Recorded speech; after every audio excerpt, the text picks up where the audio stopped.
Depende de la persona que la consuma. Sí, yo considero que fumar cannabis, igual que todo, engancha. ¿Tú qué sabrás? El cannabis enganxa, però no perquè sigui addictiu, sinó per la reacció que et causa quan el fumes. Sí que considero que enganxi. Realment hi ha molta gent que possiblement està enganxada. Jo crec que sí que he vist gent que s'ha enganxat, però molts pocs cops. Hi ha persones que s'enganxen al primer moment i hi ha persones que s'enganxen després d'una temporada d'haver estat-la consumit amb certa freqüència. Depèn de com ho consumeixis. Si ho consumeixes diàriament una certa quantitat, doncs al final t'acabes enganxant. Ho fas per la sensació que et dona i vols tornar a sentir això. La gent fuma per aïllar-se de la realitat.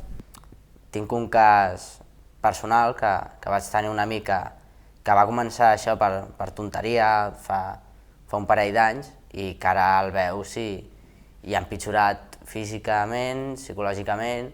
Se sap perquè en alguns moments tu li notes que està nerviós o que està inquietat perquè no està fumant o perquè ho necessita, i també si és amic teu doncs el coneixes i se li nota o perquè t'ho diu.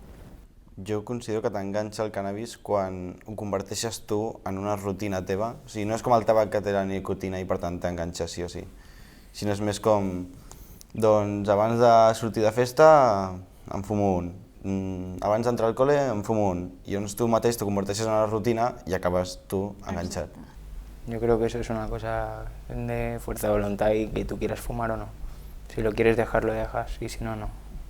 Com el tabac no és tan difícil perquè no porta, suposo, no ho sé molt bé, però suposo que no porta ni nicotina ni res per l'estil. En general jo crec que és difícil trencar amb un hàbit que portes i se't converteix com una rutina. Sí, es pot deixar de fumar cannabis quan vulguis, quan t'ho proposes. Amb ajudar sempre tot és més fàcil. Sí, sí, sí.